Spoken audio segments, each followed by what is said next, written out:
Bonjour à tous et bienvenue sur Canal Austral. Bienvenue aussi cette semaine dans cette petite émission Zigzag, l'émission culturelle bien entendu de Canal Austral, ici même Bal-Saint-Labou, où ce soir on va parler vraiment culture de l'île de la Réunion, puisque ce soir pour en parler on a quelqu'un que vous connaissez depuis pas mal de temps. Il est ici à la Réunion et nous a fait le plaisir d'être avec nous encore ce soir, le pasteur Steve Konda. Bonsoir pasteur. Bonsoir Jean-Claude. Bonsoir. Alors on va être tous les deux ce soir pour essayer de découvrir un petit peu l'histoire de la Réunion. Mais nous, on ne sait pas. Il y a quelqu'un qui sait. Ouais, parce que sur cette terre, il y a des gens qui savent et puis d'autres qui savent un petit peu moins. En tout cas, dans leur spécialité. On a avec nous Aline Murin. Bonsoir Jean-Claude. Bonsoir pasteur. Bonsoir. Non, c'est avec modestie, mais surtout beaucoup de passion que je partage avec vous ce soir. Je partagerai avec vous ma partage avec Zot, effectivement. Un pan de notre histoire, l'histoire de la Réunion, la culture réunionnaise. Et c'est toujours agréable de parler de cette histoire si singulière et si riche, et que l'a fait notre savoir vivre ensemble, notre savoir être ensemble, et nous savoir satisfaire aussi. D'accord. Pasteur, on va parler un petit peu de marronnage, parce qu'on en a discuté un petit peu tout à l'heure, et on aimerait bien savoir un petit peu l'histoire du marronnage, pasteur? Tout à fait. Oui. J'aimerais bien savoir, parce que j'ai appris tout à l'heure un petit peu en prélude, le marronnage, c'était un peu des esclaves qui fouillaient leurs maîtres, qui sont partis un peu se réfugier dans plusieurs endroits de l'île. Mais c'est vrai que c'est très intéressant de savoir, parce que je pense que la culture fait partie de l'histoire du peuple. Et un peuple qui s'approprie en fait sa culture, c'est un peuple qui connaît son identité, c'est un peuple qui a des repères. Et lorsque on est méconnaissant de sa culture, on est sans repère quelque part, on est en perte aussi d'identité sociétale. Et je pense que c'est vraiment très important de découvrir ce soir, et avec une dame qui est férue de l'histoire, et je pense véritablement ce soir, on va tous être un petit peu aux assises au banc de l'école pour apprendre ce soir. Voilà. Aline est prof d'histoire, géographie. Aline est aussi conseillère régionale et spécialisée dans la culture, c'est ça? La culture et le patrimoine. Et le patrimoine. Alors, pasteur et moi, on aimerait bien connaître un petit peu l'histoire de ce marronnage. C'est quoi le marron? Alors, je commence d'abord par vous raconter une petite anecdote. J'étais en cours et j'aborde avec les élèves l'histoire de la Réunion, et justement, à la veille de cette date qui est importante pour nous, le 20 décembre, qui est le moment où justement on a libéré les 62 000 esclaves. Et à la Réunion, on appelle ça fête de la liberté, mais notamment fête CAF. Et je demande à un marma et je leur dis, est-ce que vous connaissez ce que c'est un marron? Et le marma, il lève le doigt et dit, oui madame, m'y connais.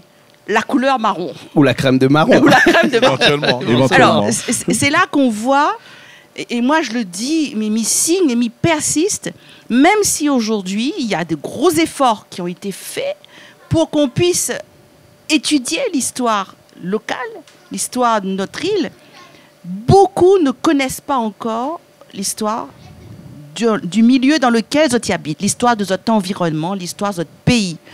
Si vous ne connaissez pas l'histoire de votre pays, l'indico, il dit, si vous ne connaissez pas où ça sort, vous ne connaissez pas où ça va. Je suis effectivement l'auteur, j'ai rédigé de manière modeste, synthétique, un petit ouvrage qui s'appelle « Les combattants de la liberté » et qui fait allusion justement au marronnage. Le marron, c'est tout simplement cet esclave rebelle, cet esclave qui à un moment donné s'est dit « Moi, je refuse de rester sur le littoral, moi, je refuse de faire partie de cette date de 1723 qui a statué l'esclavage à La Réunion.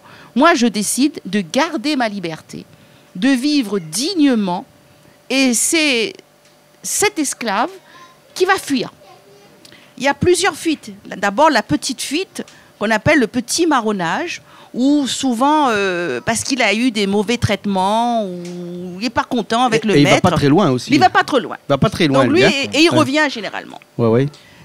Et après, on a le marronnage, le vrai marronnage, le renard, celui qui va fuir dans les montagnes pour aller tout simplement goûter la soif de la liberté, vivre avec sa famille, vivre librement, vivre sa culture, vivre sa religion. Et commence pour lui une véritable société marronne, puisqu'une fois qu'il est là-haut, Déjà, il faut manger. Ensuite, il faut se protéger. Et ensuite aussi, il faut faire face à cette nature hostile. Et cette partie du marronnage est importante parce que le marron, c'est le réunionnais.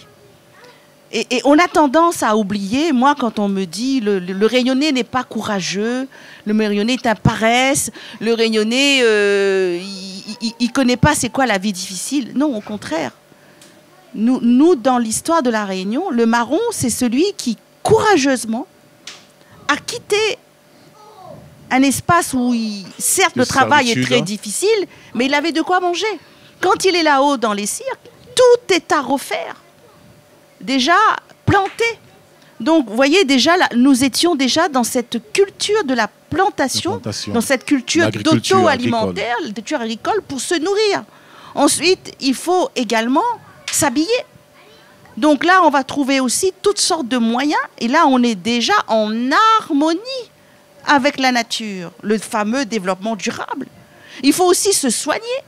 Et là, on se soigne avec les plantes naturelles. Les plantes naturelles. Il faut aussi se baigner. Il faut aussi boire de l'eau. Donc la rivière, c'est important. On va pas souiller ce lieu. On va le protéger. Ensuite, il faut aussi faire face aux chasseurs. Donc, ça me trouble un petit peu. Je me pose une question, sincèrement. C'est, est-ce que pourrions-nous dire véritablement que ces personnes étaient des personnes alignées? Parce qu'au final, on voit bien qu'ils étaient dans la servitude. Ils essaient de fuir la servitude pour avoir un havre de paix, un petit écrin de liberté. Et au final, des esclaves se retrouvent à refonder de leur manière une forme de société et de survivre par eux-mêmes. Est-ce qu'on peut dire véritablement que c'était vraiment des personnes alignées? C'est-à-dire véritablement des personnes, entre guillemets, cerbères, qui étaient juste réduits à l'esclavage comme des bons à rien, puisqu'au final, ils arrivent à s'en sortir des mains de leurs maîtres, de bourreaux, si on peut dire ainsi. Et dans cette fuite, en fait, hein, quand ils vont fuir vers le haut, ils arrivent malgré tout à se créer une forme d'une société, d'un nouvel État pour essayer de survivre, de vivre et d'organiser en fait une forme de mini-société entre eux. Finalement, on ne peut pas dire que c'était véritablement ils avaient déjà un savoir-faire. Ils avaient déjà un savoir-faire. Quand ils sont là-haut, ils vont tout simplement essayer de remettre en pratique leur culture. Ce qu'ils ont vu auprès de leur maître. Ben oui, et puis même à cette époque-là, on est au XVIIe, XVIIIe siècle, alors qu'en France, on travaille déjà sur les Lumières.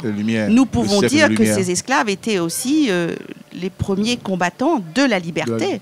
À leur insu, ils étaient déjà imprégnés dans les combats, justement, pour accéder à la liberté. Et là, effectivement, toute une société se met en place.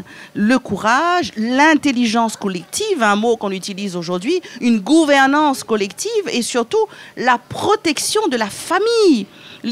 Ces rebelles esclaves étaient déjà aussi dans les valeurs familiales parce qu'il fallait protéger la maman. Il fallait protéger l'enfant. Et se mettre en place pour la nuit, il y avait le guetteur. D'ailleurs, Dimitil, c'est un marron justement qui est le guetteur, celui qui surveille pour voir si le fameux Mussard n'arrive pas pour pouvoir s'emparer de ce village marron, de cette tribu marron qui est là justement pour vivre librement. Non, le marron, c'est vraiment l'être humain on se dessine déjà cet humanisme, cette société humaniste, cette société où on travaille déjà pour préparer tout ce monde où les valeurs du courage, les valeurs de la liberté, cette dignité, la pratique de la culture, de sa propre culture, sa propre religion, le travail, tout est mis en place. Et ça, c'est important pour nous Réunionnais, de savoir que nous étions en avance déjà. En avance ou en tout cas en adéquation avec ce qui se passait avec déjà. Avec la réalité de cette époque, puisque on voit quand même qu'ils étaient déjà assez développés, assez cultivés, même s'ils étaient réduits à l'état d'esclavage, mais dans leur humanisme, ils avaient les mécanismes, les automatismes pour pouvoir vivre en société en tant qu'hommes libres. L'esclavage a déshumanisé. L'esclavage a désanstralisé, enlevé l'ancestralisation. Bien sûr, l'ancestralisation. L'esclavage a désocialisé. Non. D'accord. Là, on voit, à travers le marronnage, n'ayons pas peur des mots, le noir est un être humain. Bien sûr, bien sûr. Et peut-être même qu'il a eu cette capacité de s'adapter à des situations difficiles. Le génie du peuple réunionnais se traduit à travers le marronnage. Aline, si tu veux, on va avancer un petit peu parce que on avance. C'est parce qu'on pourrait parler. Aline pourrait parler comme ça jusqu'à demain. Mais on parlait tout à l'heure avec le pasteur et puis de cet état de fait. Aujourd'hui, hein, on apparente le blanc. Hein? Mais ce blanc qui est arrivé à La Réunion, hein, le petit blanc qu'on appelait avant, mais qui peut-être avant était péjoratif, puis maintenant, hein, à des gens des hauts. Donc c'est eux qui habitent les hauts maintenant. Alors que le noir, celui qui était en haut, est descendu. Qu'est-ce qui s'est passé à un moment donné pour que le blanc puisse monter en haut et les noirs descendre dans le bas? Hein? C'est simple. Qu'est-ce qui s'est passé? Après l'abolition de l'esclavage, où justement on parle de l'affranchissement, les affranchis, l'esclave est libre justement. Mais là, pour lui, c'est une nouvelle vie qui commence. Donc, il descend le long du littoral pour, soi-disant, peut-être chercher un nouveau cadre de vie ou peut-être l'Eldorado ou, en quelque sorte, travailler dans les champs qui sont majoritairement à la côte. Exactement, aussi, hein? Et retravailler aussi dans les usines, puisqu'après l'abolition de l'esclavage, les usines fonctionnent toujours. Mais nous avons aussi, cette fois-ci, ce qu'on appelle les petits blancs. Eux, ils vont... Comme tu disais, se déplacer et reprendre aussi les petits blancs n'étaient pas des gens non plus très très riches. Hein. Je veux dire, c'était pas les colons comme on dit qui détenaient les grandes usines, etc. Mais eux commencent pour eux aussi la quête. C'était plutôt des contremaîtres, des gens qui donc là ils vont travailler avec les blancs. Voilà, le petit yab comme on dit, il accapare les hauts et il va se mettre dans l'agriculture. Alors que le noir, lui, il est libre, il tente aussi. Bon, il y en a qui sont restés bien sûr dans les hauts comme on dit, mais là. Pour lui, l'esclave, le noir, c'est une nouvelle vie qui commence. Et pourquoi pas essayer de voir qu'est-ce qui se passe, la ville, en bas, voilà. La vie moderne, entre guillemets. La vie moderne, difficile quand même. Elle était encore difficile à cette époque.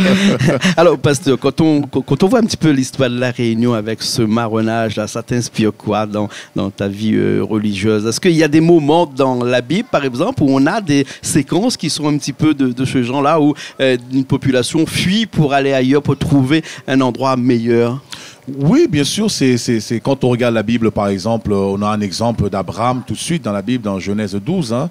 Il y a Abraham qui fuit, par exemple, la Mésopotamie, qui est aujourd'hui l'Irak actuellement, pour se rendre à Canaan, au Proche-Orient, par exemple, qui est Israël au jour d'aujourd'hui. Mais sans même parler d'Abraham, quand on commence dans la Genèse même, nous avons le jardin d'Éden qui est situé entre, comment ça s'appelle, Couche anciennement en hébreu, qui veut dire l'Éthiopie, le noir. Oui. Donc on voit dès l'origine de la Bible, par exemple, on voit l'homme noir est au centre même de l'humanité et de la Bible.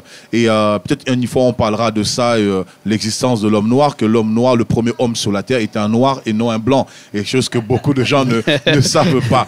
Et donc quand ils vont pécher contre Dieu, Dieu va être obligé en fait de les chasser de ce jardin en fait de délices, et l'homme va se retrouver à émigrer un petit peu. Donc dans toute l'histoire de l'humanité, depuis le commencement, le péché originel, l'homme était toujours en déplacement. L'homme est en déplacement pour rechercher toujours un endroit meilleur, un espace vital, à la fois pour conquérir et à la fois aussi pour pouvoir se développer. Voilà. Et on voit plusieurs fois dans l'histoire, par rapport les empires qu'il y a pu avoir, la dynastie égyptienne par exemple, il vint un jour, il y avait la famine dans Canaan. Il a fallu que les Cananéens puissent en fait aller en Égypte pour s'approvisionner, parce qu'il y avait une famine qui avait touché le monde. Et puis, dans notre ère, par exemple, nous avons au temps de l'empereur Claude, il y avait une grosse famine qui était dans le monde entier. Et il a fallu justement que les peuples puissent se déplacer pour pouvoir aller s'alimenter. Bien sûr. Ici, c'était un petit déplacement, hein, mais en tout cas, ça a marqué La Réunion, ça a marqué l'histoire de La Réunion. Ce que je vous propose actuellement, c'est qu'on aille faire un petit tour dans les cirques, là où habitaient les esclaves avant, où là habitait le marron, hein, avec une chanson. Hein, Aline connaît bien cette chanson-là, puisque ça s'appelle Le Facteur de Bafat. Ah ouais. C'est Tu une connais chanson. le facteur de facteur Mafat? de Mafat, c'est Oui, une ouais, chanson ouais, ouais, magnifique. ouais. Une chanson magnifique et qui parle du cirque de Mafat, De Mafat, l'un des cirques les plus inaccessibles dans les 3 cirques qui existent chez nous. Et là, lui, il sillonne un peu tous les cirques et il va déposer le courrier à tout le monde comme ça. On écoute ça tout de suite? Et c'est un petit yab, hein? Un petit yab, c'est un petit yab. En tout cas, merci, pasteur. Merci beaucoup. Merci. On se retrouve dans un petit instant avec Julie et on regarde tout de suite le facteur de Mafat. C'est ça? Le facteur de Mafat. C'est la rencontre avec les gens et c'est le marché aussi, il tient en forme. Voilà, mais c'est plus le cœur. Voilà, le cœur de rencontrer les gens chaque instant.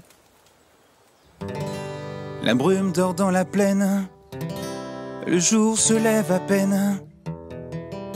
40 kilos de lettres, c'est parti pour des kilomètres. Mes vieilles pompes, ma casquette et le cuir de ma musette. Je traverse tranquille dans ce monde paisible. Les sentiers serpentent, le cirque, la forêt se vantent fort et haut d'appartenir à ce décor magique de falaises, de voiles d'eau. On y oublie même le temps. J'en perds un peu sur ma tournée. Les touristes m'arrêtent souvent juste pour me photographier. J'aime le jaune de mon polo, moi la vapeur Zatim ou 4. Pas de moteur ni même de vélo. Je suis un facteur en savate. Je n'ai besoin d'aucun numéro. Y a pas de rue, y a pas de boîte.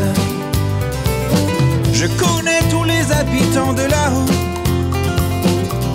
Je suis le facteur de Mafat.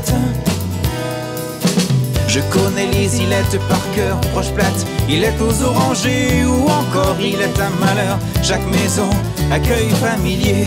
Je suis un peu le messager porteur de toutes les nouvelles, celles qui s'accrochent tout en haut des falaises. J'aime le jaune de mon polo, moi la vapeur Zatim ou 4. Pas de moteur ni même de vélo. Je suis un facteur en savate. Je n'ai besoin d'aucun numéro. Y a pas de rue, y a pas de boîte. Je connais tous les habitants de là-haut. Je suis le facteur de Mafat. Fin de carrière de timbre et de courrier. Déjà 4 fois le tour de la terre. Mes mollets sont aussi durs que toutes ces années de marche dans la fraîcheur des fougères. J'ai rangé ma casquette, le soleil de mon polo. Je me souviens du parfum des tamaras. Rien n'est pareil à ce métier, rien n'est aussi beau. Je suis le facteur, je fais partie du tableau. J'aime le jaune de mon polo, moi la vapeur Zatim ou 4. Pas de moteur ni même de vélo. Je suis un facteur en savate. Je n'ai besoin d'aucun numéro. Y a pas de rue, y a pas de boîte. Je connais tous les habitants de là-haut. Je suis le facteur de Mafat. J'aime le soleil de mon polo. Je suis un facteur en savate. Je connais tous les habitants de là-haut. Je suis le facteur de Mafat.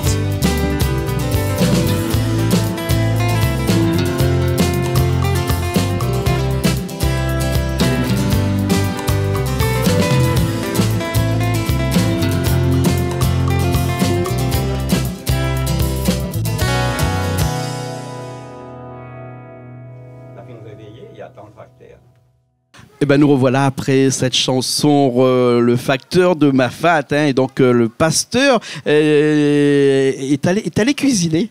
Ah, le pasteur est parti cuisiner. Est parti cuisiner. Faut bien, ça Et il y a faut Julie déclarer, qui l'a remplacé, puisqu'on a fait une petite... Oui, on t'entend. Hein. Et Julie, bonsoir. Hein. Bonsoir. Tu Bonsoir vas bien? Aline. Oui, ça va bien. Bonsoir, c'est toujours un plaisir d'avoir Julie à mes côtés. Oui. Ça rappelle des bons souvenirs, N'est-ce pas? j'espère. Très lointain, mais de très bons souvenirs. Et en tout cas, ben, plaisir à partager, Voilà. Aline. Parce que je crois que Julie était ton élève. Ah oui. Exactement. Voilà. Ça me rajeunit pas. Et il y en a beaucoup, je pense. Hein. Ça me rajeunit Ouais, pas. Donc, comme quoi, ouais. elle nous a donné le goût de Voilà, l'histoire. toi Et tu es encore prof d'histoire aujourd'hui, ça toujours. nous suit, hein. Et Julie, J'ai une prof d'histoire en et fait. Voilà, Julie et est ça prof nous suit d'histoire encore aussi. aujourd'hui. Donc je vais Honoré. t'entourer Honoré. d'historiennes Ah oui. aujourd'hui. Alors on va commencer. Il y a deux femmes là. Donc du coup, qui est dans l'histoire? On va commencer, continuer la discussion qu'on a eue tout à l'heure avec le pasteur et toi, Aline, dans ce marronnage. Mais on va aller un petit peu dans la genèse de la Réunion, un petit peu, parce que il paraît que c'est des femmes qui ont construit la Réunion. Les premières femmes qui sont arrivées ici. Alors effectivement, les premières femmes qui sont arrivées à l'île Bourbon sont rares. Oui. Et elles sont très recherchées. Oui. Parce qu'il faut savoir qu'à la base, ce sont des hommes qui débarquent. Hein. Tout Et à lorsque fait. les femmes arrivent, ils bataillent. 10 Bon. hommes pour 2 ou 3 femmes, Exactement. il me semble. Hein. Oui. 10 hommes pour 2 femmes ou Oui. 3 femmes. Ah ouais. oui. Là, la bataille là. La hein. bataille. Païens et les En- Malgaches. Tout En à fait. 1663, justement, je lis rapidement, ça va être rapide, Oui. il y a eu une tentative de colonisation dans l'île. Oui. Donc 2 Français et 10 Malgaches, Oui. dont 3 femmes. Ah, D'accord. Et les premiers enfants naîtront de ces unions-là. Mhm. C'est seulement en 1665 que la Oui. colonisation s'installe durablement à Saint-Paul. Tout à fait. Et il faut savoir que le manque de femmes a été un problème notoire pour cette colonie-là. Ce qui a créé une violence. Exactement. Ben, Oui. La bataille, hein, je peux vous dire, N'est-ce quand on pas? avait Oui. une femme, on ne voulait pas la lâcher. Ouais, ouais. Et on a fait également venir quelques femmes de France, Oui. de Madagascar, de l'Inde, et de l'Inde portugaise. Oui. Mais la femme, d'ailleurs aujourd'hui, c'est toujours d'actualité, on a plus d'hommes D'hommes que de femmes. Ah oui. Donc, l'histoire est toujours Se D'accord. répète, hein. elle se répète. Non mais Voilà. en Chine, oui. En Chine notamment. Mais ailleurs, Voilà. je sais pas trop. Mais en Chine, c'est un peu normal puisqu'il y a eu L'enfant aussi, unique, hein. à un La moment politique donné, de la l'enfant politique unique. de l'enfant unique. Voilà. Et ils payent un peu leur Le prix de leur ça. politique Tout à fait. antinataliste. Ouais, Tout ouais, à fait. voilà, qui, à mon voilà, hein. avis, n'était pas très Mais compris. la femme à La Réunion a eu un rôle fondamental. Tout à fait. Bon, Mhm. elle a participé au même titre que les hommes, aux mêmes travaux. Hein. Je veux dire, elle a été aussi victime de l'esclavage. Oui. En plus, elle a dû enfanter. Tout à Elle a fait. dû s'occuper de ses enfants. Et Du travail aussi et au travaille champ, également dans les etc. champs. Voilà. Et souvent aussi, la femme esclave a joué le rôle de nénène. Oui. Nénène qui veut dire en malgache la maman. La Mais nourrice. nénène aussi, c'est la nourrice. Mais c'est elle aussi qui a nourri non seulement son propre enfant, mais qui a nourri les aussi enfants. l'enfant du colon. Oui, oui, Et oui. Il n'y avait pas Et de léguigose à l'époque. Il ne faut pas oublier. Exactement. Donc, tu avais sur un sein l'enfant noir, sur certaines photographies, et sur un autre sein l'enfant blanc. D'accord. Exactement. Donc, d'accord, ça aussi, ça a d'accord. marqué quand même notre histoire. Et- Voilà. Et c'est là qu'on voit, à travers ce que tu viens de dire, Mm. que il y a déjà eu ce vivre ensemble était déjà là. Oui. Même s'il y Mais a un eu, vivre ensemble un peu forcé là même, quand même. mais hein. oui, mais même Hein, s'il y a eu cette histoire bon, qui est très difficile, très dure. Tout mais, à quand, fait. mais quand tu vois déjà que la nénène, et là ça gênait pas, que la nénène, appelons un chat, Donne le sein à son Exactement. enfant, Non, ça mais là, il gêne n'y avait pas. aucun Hein. souci. donc ça montrait déjà un semblant de vivre ensemble, mais il était déjà là. Oui. Ah ouais. Ouais. Alors, comme on parlait tout à l'heure du marronnage, on va rester dans le marronnage, Julie, et parler des femmes Oui. dans le marronnage. Des femmes dans le marronnage, eh bien, concernant les femmes dans le marronnage, on sait aussi qu'elles ont joué un rôle important. Hein, Aline nous l'expliquera tout à l'heure. Mais c'est vrai que ça a été aussi des femmes, à la fois des mères, à la fois des protectrices, et des femmes qui s'occupaient aussi des hommes et des enfants, de par la nourriture, de par les soins apportés, etc. Puisque quand il y avait des blessés, eh bien, c'était les femmes, bien entendu, qui prenaient soin de ces blessés. Puisque quand ils étaient en fuite, eh bien, souvent dans les sentiers, dans les parcours, il y avait quelques incidents.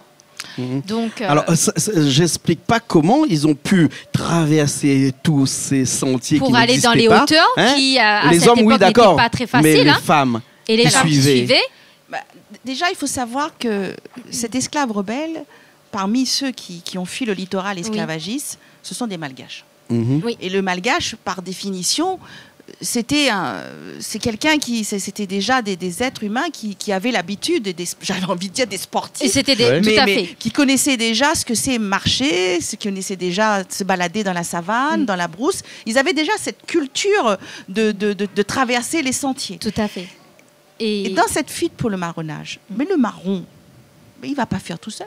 Non. Il emmène avec lui sa compagne. Eva, Anchin, Marianne, Rariane. Oui. Ce sont des femmes qui accompagnent.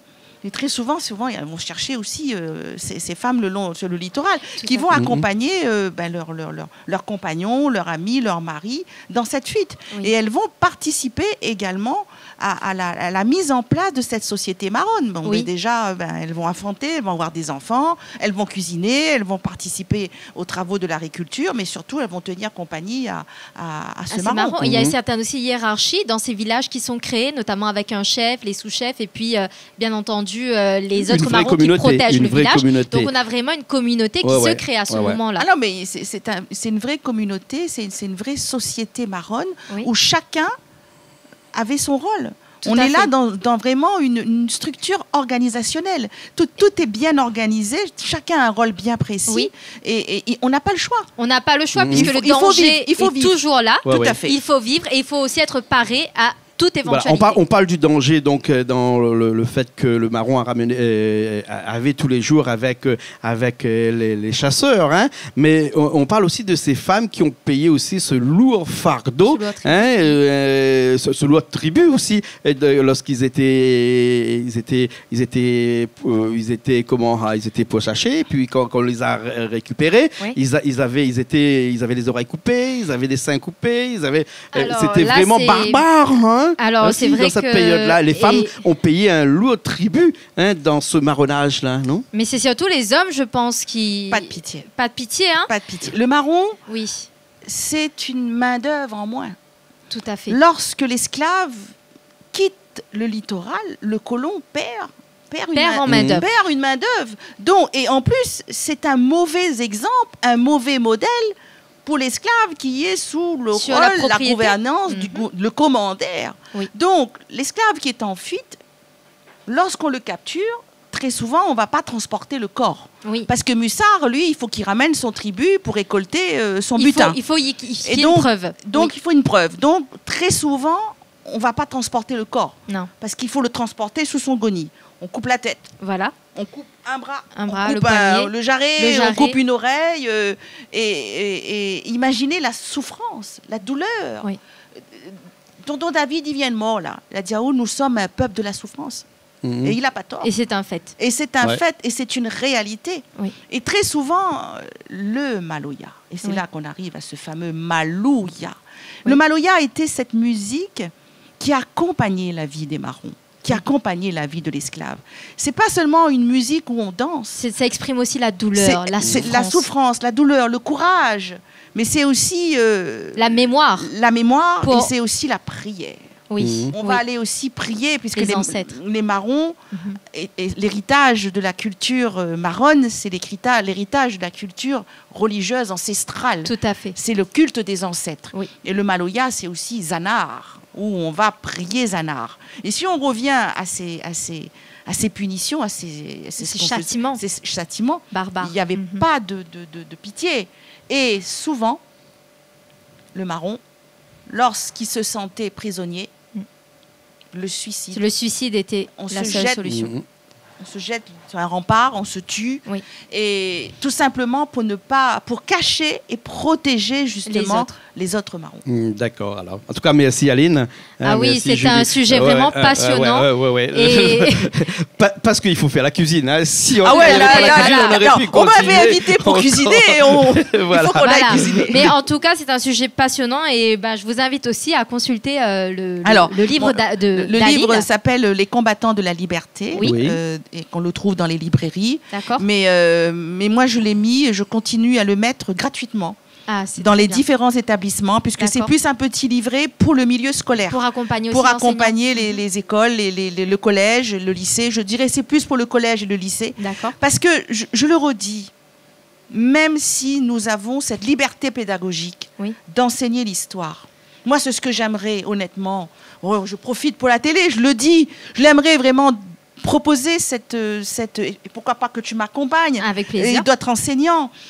De faire une matière spécifiquement, l'étude de l'histoire locale, l'étude de notre patrimoine matériel, immatériel, l'étude de notre musique. Et là, on a une belle télé qui tous les jours nous donne des éléments d'information sur notre culture, sur notre musique. Moi, j'aimerais bien que la rectrice, par exemple, elle permet aux enseignants qui le souhaitent, mais de faire de l'histoire locale une matière qui ne va pas s'imbriquer dans les autres matières, mais une matière vraiment entière. Voilà, pas parce qu'on ne peut pas. Par exemple, en 4e, quand on étudie la révolution industrielle, on a la possibilité d'étudier l'histoire de l'esclavage. Mais on en aborde très peu. C'est insuffisant. Et puis aussi, je dis aux Réunionnais, n'ayons pas honte, nous, de langue créole. Ça, elle est à nous. Il y a certains parents qui sont inquiets en disant, oui, si mon maman, il cause la langue créole, il cause plus français. C'est pas vrai. On peut avoir, bien sûr, la notion des deux langues. Bien sûr. Il y a beaucoup de pays où les gens parlent deux langues, langue maternelle et langue usuelle. Exactement. Ce n'est pas un frein. Ce n'est pas un frein. Au contraire. C'est un enrichissement, c'est une complémentarité. Voilà. Et au contraire, quand on cause créole avec le marmaille, il est content. Bien sûr. C'est ça, surtout avec les jeunes, c'est mettre à l'aise nos élèves, mais aussi, en parlant créole, puisque c'est important, mais aussi les montrer que on est ouvert au monde et qu'on peut maîtriser aussi les autres langues. Puisque nous, les Réunionnais, nous sommes capables de beaucoup de choses. Nous les pas plus, nous les pas moins. Respecte à nous. Et quand on connaît où ça, où saute, ou connaît où ça va. Tout à fait. Merci beaucoup, Aline. Merci. Pour terminer en Maloya. Avec plaisir, n'est-ce pas? Pourquoi pas terminer avec cette belle chanson? Oui, c'est une chanson de L'Indigo. Voilà. Richard. Nous enfants la Réunion. Nous enfants la Réunion. Richard, on finit là-dessus. En tout cas, merci Aline. On va cuisiner. Qu'est-ce que tu vas nous cuisiner ce soir-là? Alors, ce soir, moi, ça fait un rougail morue avec 2-3 petits morceaux pommes de terre dedans. Parfait. Allons faire ça. Un petit peu safran jaune dedans, peut-être, non? Peut-être un petit peu safran. Non. Mettre pas ça. Comment l'a dit notre camarade Volney là? Mettre pas safran dans le bread morue. Donc la morue, c'est pas de safran. Mais fais attention, pas que Julie reste à côté de toi. Parce que tu sais que Julie. Non, mais nous, c'est le melting pot, c'est le vivre ensemble. Donc moi, j'apporte ma petite touche. Il y aura un poulet aussi, la patate douce. Alors, il y a aussi. Alors, ce soir, j'ai que des anciens élèves.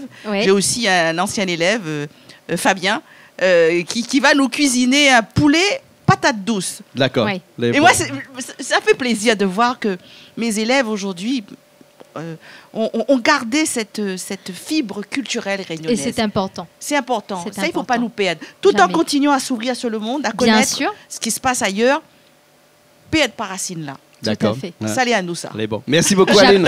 On aura encore l'occasion de revenir et puis de parler de tout ça. J'espère bien. Voilà. Mais là, il y a la cuisine qui nous attend. Et puis après, ce soir, il ne faut pas oublier qu'il y a aussi un couvre-feu dans quelques villes. Donc, du coup, il y a des gens qui doivent passer d'une ville à l'autre. Et donc, c'est pour ça qu'on y va. Merci beaucoup, Julie. Merci beaucoup. Merci, Aline. Merci, Aline. Merci. À la prochaine. Nous, on se retrouve la prochaine fois dans une nouvelle émission sur Canal Austral, bien entendu.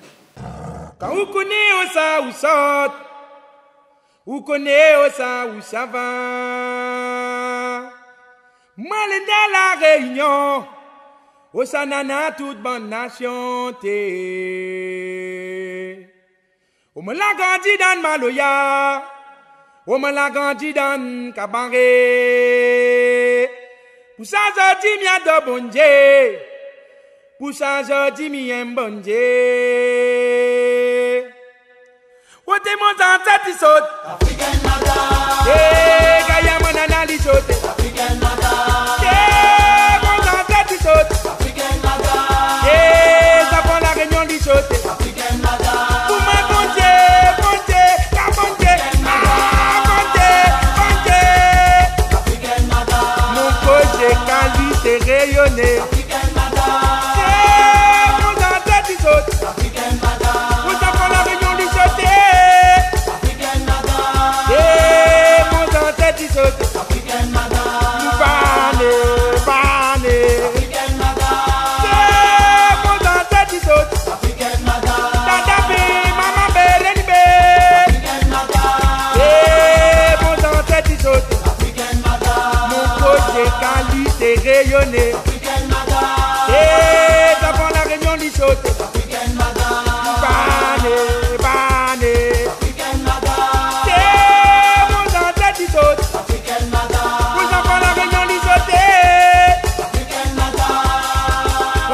navigation li sauté. Bateau, sans bateau. Bateau, sans bateau.